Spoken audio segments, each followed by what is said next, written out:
Good morning. Today's the 10th of January and I'm going to go through the trade plan for today. Got some decent levels, not a massive amount really, but there's at least one decent level today to watch. Just a quick one. News today, we don't have much. 10 AM wholesale inventories.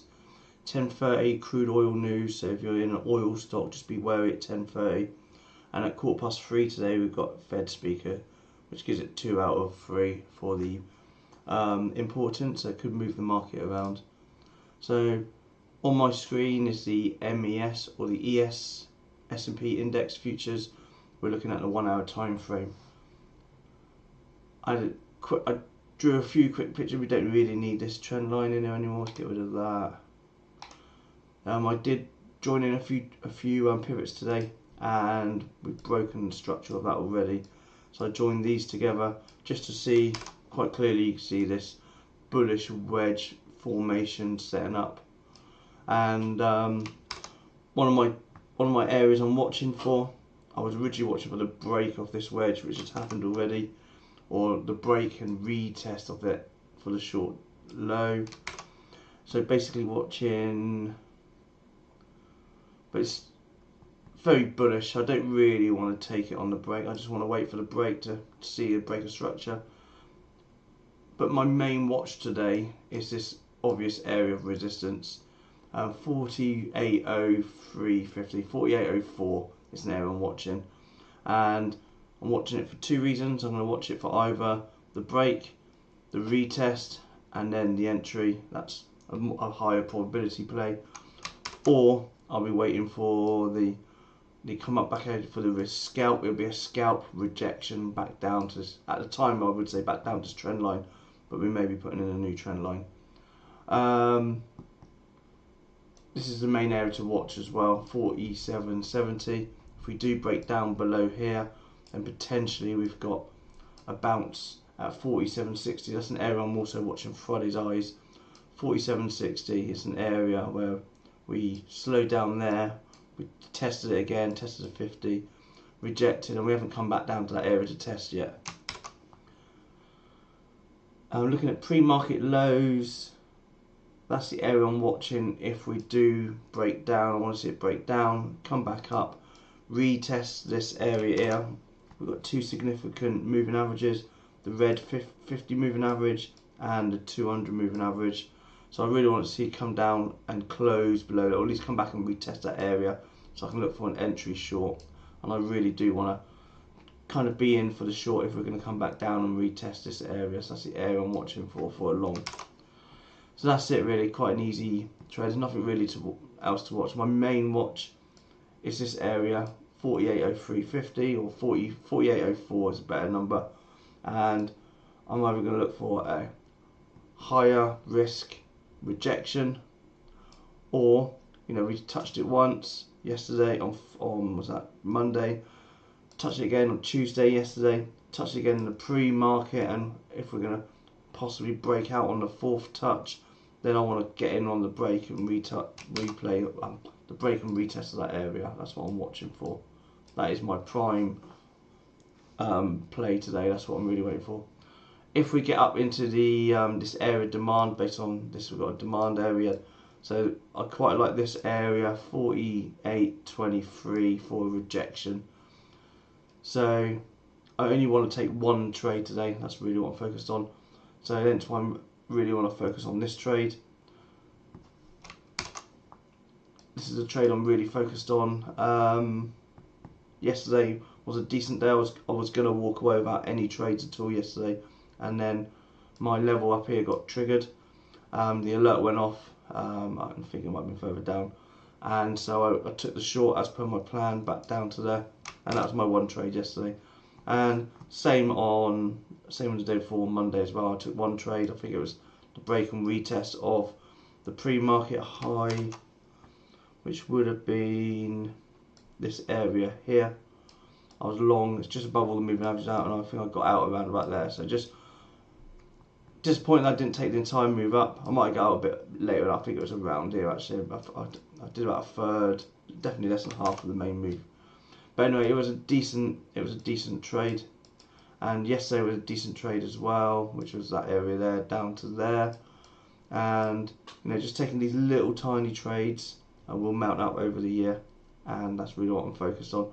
I think last year I got too greedy. I think greed took over, and I was trying to get in for these home run moves and then just letting it run all the way against me a lot as well, not taking profit, getting greedier and greedier the longer I held it.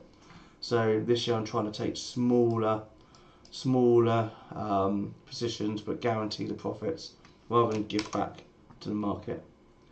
So to recap on the MES or the ES chart, I'm watching for a break and retest of 48.04, a higher risk scalp, so that'll be a scalp off the rejection for that area. And if we're going to fill in this wedge pattern, then you can see we are narrowing down, so we could see it just do that before it breaks out, come back, entry, and then up into this area. That's kind of what I'm watching for. SPY, very similar. You can see that area of resistance. So going back to MES, it's the same as SPY. Not only is an area of resistance there, it's the lows from Friday the 29th of December. It's also highs from the 18th of December, so it's area of confluence, tops of candles, bottoms of candles, bottoms of candles, tops, tops, tops. And that's why I quite like it. It's a big area of resistance. Although the volume is not so great there. If you look at the point of control is way down here, down at 47.70 area, but volume does narrow down a bit at this area. So potentially we may not have the volume to stop the resistance next time. It may just break through. That's kind of what I'm relying on. SPY, very similar, exactly the same actually, same play, same setup. We've got 475 or 474.96, higher risk rejection or break and retest long, and then you've got this area of demand up here for the target and also for the next rejection. And that's for bounces. Friday's highs still 47.39, so nothing's really changed. Levels there, the levels we've been watching for a few days. So 47.40 for bounce, this area here. And for higher risk play, potentially the buy setup here, so coming down by the, and with a first target, second target, same for ES as well. That's a higher risk setup as well, the buy setup within this wedge. So that wedge pattern was drawn in, you could buy it there, stop there, and then look to take profit there or wait for it to break, come back and add. So that's another entry, that's another play you could take. And we are above the 200 moving average, above the 50, and currently above the 20 moving average on the hourly. So it's looking more bullish for the long move than it does for the rejection. Qs, I can see a nice bounce level coming up soon. This area here, I've already marked as one of the levels I've been watching yesterday. So basically the highs of Monday, look for a bounce. Also coming into the 200 and the 200 and the 20 moving average, and they're close together as well there. So possibly watch for a bounce around this area, 405 basis on the dot. A more conservative entry would be on the break of these candles. So if it breaks out, then enter there, and then you've got your defined stop. As for rejections, same as what we discussed previously, 410.03, so 410 area for rejection, this area here, and obviously you've got 412, and you got all-time, I think that's all-time highs at 413.11, I believe it is. And then for a decent bounce back down here at 400, 399.32. So this is a higher probability bounce from Friday's high. Be wary, potentially that's either a bounce area, higher risk bounce, because we've got the 50 as well, but we've got a pivot, but that was pre-market, so maybe not as much volume or memory at that location number 4. And then for a rejection, if we can get below the 200, kind of like below there, but if you can get below this area here, which is 404.50, and that was yesterday's pullback. 404.50, look for a rejection to fill this gap. First target, second target. That's it for Qs. Nasdaq. You can see we've got the trend line I drew in earlier. Touches once, twice. Potentially come back up here for a rejection. We could. I think we've got CPI tomorrow as well, which I'll check in a second. Maybe we could just be seeing a bit of a sideways day or an inside day, or a day where we just go sideways like that. So be wary, we may not get these breaks, but if we do, you can look for the break and retest off that structure, off this trend line, or we can look for the rejection down. You've got a potential target here, or if the 200 comes up into that area.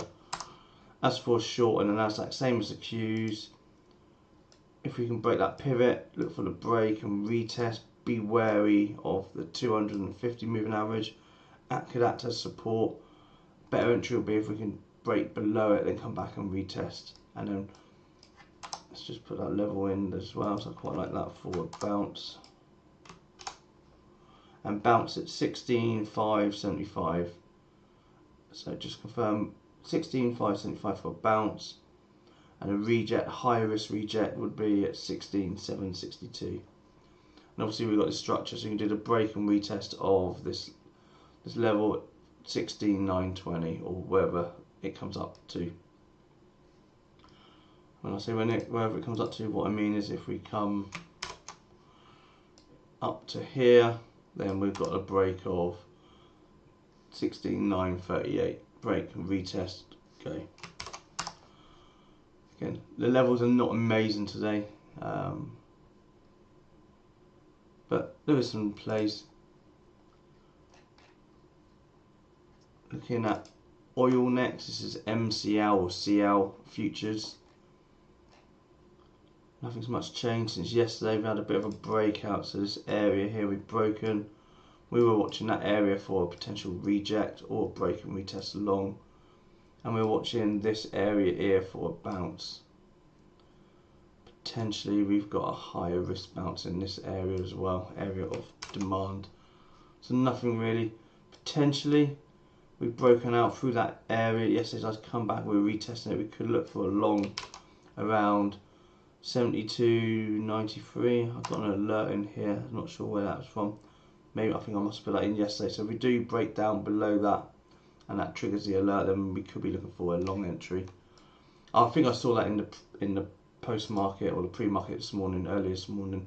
I think it came in, I saw that it put in a double top, and I just put an alert in for if we pull back down to that area. And then we've got gold next. Looking at gold. Let's just remove drawings, put some new ones in. So gold, not looking great at the moment.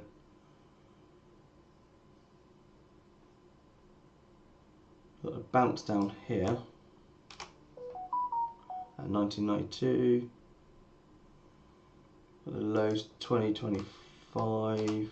A bounce. This point of control is a significant area. Touched it yesterday. We bounced off it a few times there. Rejected it. So was the floor here? It's now become the ceiling. So potentially we could look for a third rejection. I personally prefer first at a push, second rejection. When it gets to third, fourth, or whatever, then I don't really like those ones. So because you're kind of thinking it's going to break out through it at that point. So maybe if we get back up to that area, rather than look for the rejection, we could wait for the break and retest long. Just remember that we've got the curve in 200 moving average as well. So ideally, if we're going sideways for a bit and the 200 catches up, we want to break above the 200, come back down, and then close above the 200. So nothing really to watch it on gold apart from 2025 for a bounce, 1992 for a bounce, and rejection wise it's got to be there. Oh.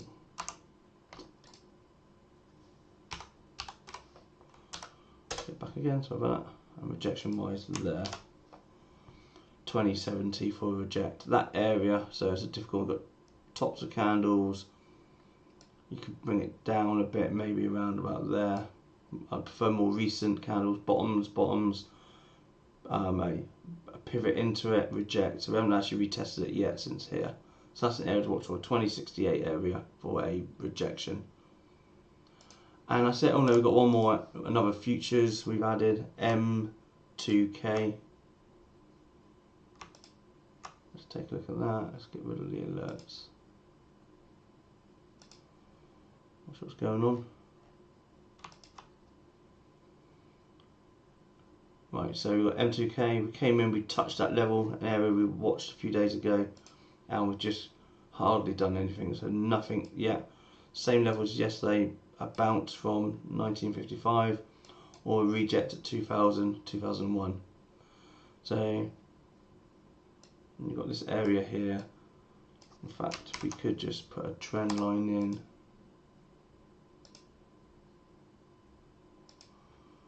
To see that gives us anything at all. Not really.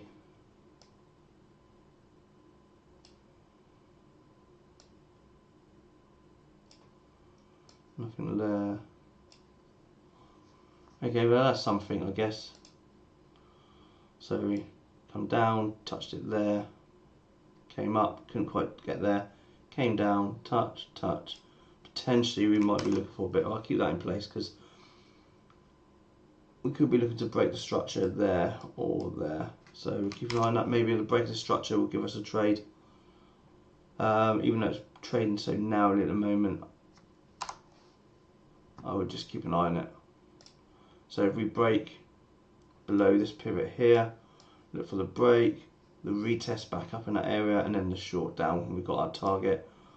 Or if we break above here, be above the 50 as well, which is relatively important because that's an indicator we might be looking at strength. We come back, retest the trend line, or retest this 50 moving average, find an entry, and then we've got our target up here. So they're the two plays we can watch for, and that's it really. So let's just look at MES or ES before I go, see if anything's changed. Not much, apart from that we have broken down through this trend line, and we're regaining this. Could be the break and retest if you want to take a high risk trade. Me, I'm going to wait for that level, or potentially below there. They're the two areas I'm watching for. In fact, I'm going to put an alert in about off of that pivot there. So 47, 83, 50, add alert. So if we get down to that area, I want to be, and the reason I don't mind putting the alerts on my horizontal lines, you know, even though they're not going to get to it, I'm looking for breaks and retests, so it's going to break through that area and retest it. So I will get the alert on the break, and it doesn't have to be that accurate as long as it's nearby. I'm watching for that. So if I was looking for a bounce, then I'll probably put an alert. I'll put my horizontal line in as normal, but I'll put my alert just above it. If I'm looking for a break and retest, I want it to break that line. That's the idea, and come back. Okay, thank you for watching. Don't forget to hit the like button, subscribe if you want to be notified when I do my next live video every morning at 9 AM Eastern time, or here in the UK it's 2 PM. Okay, thanks for watching.